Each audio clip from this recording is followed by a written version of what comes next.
तर राम राम पाटील, तुम्हाला आपले व्लॉग आहे ना लय दिवसांनी मिळत असतील. पण तुम्हाला तर माहिती आहे आपली ना 10वीची परीक्षा चालू होती, ती आता आहे ना संपली. तुमची सकाळची सुरुवात आहे ना सकाळी चहा नाश्ता करताना होत असेल, पण आमची ना डाय बारे देताना नादच डेंजर आहे आपलं. त्याच्यामुळे ना काही विषयच नाही.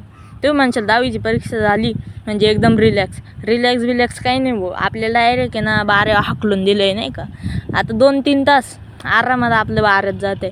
त्याच्यात सूर्यदेवता इतका प्रसन्न आहे ना तर तो फुल आहे ना एकदम तापलेला आहे. त्याच्यामुळे काही टेन्शनच नाही. रीती आणून ठेवली तर विहिरीचं आहे ना बांधकाम करायचं आहे आपल्याला. त्याचे व्लॉग आपल्या चॅनलवर येत राहतील. त्याच्यामुळे तुम्ही आत्ताच ना आपल्या चॅनलला आहे ना सबस्क्राईब करून ठेवा. तर आपला बाग छाटून झाला आहे.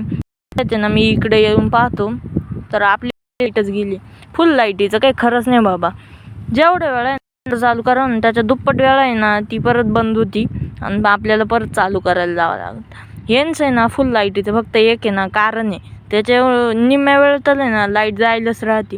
मग इकडे येऊन पाहतो तर तितक्यात लाईटही आली होती लगेच. म्हणजे नुसतं चक्राच मारायचं ना बाबा. आपल्या भावाचे पण आहे ना पाडून झाले, त्याची पण शेवटची गल्ली चालू होती. आपली पण आहे ना आता सांगळा निघाला होता. आपल्याला पण आहे ना मोटर बंद करायला लागते. आता मोटर बंद करून आहे ना मी जातो घरी. तर तुम्ही ना आपल्या चॅनलला आहे ना सबस्क्राईब आणि लाईक नक्की करून ठेवा, कारण याच्या पुढचे व्लॉग आहे ना एकदम इंटरेस्टिंग येणार आहे. त्याच्यामुळे लाईक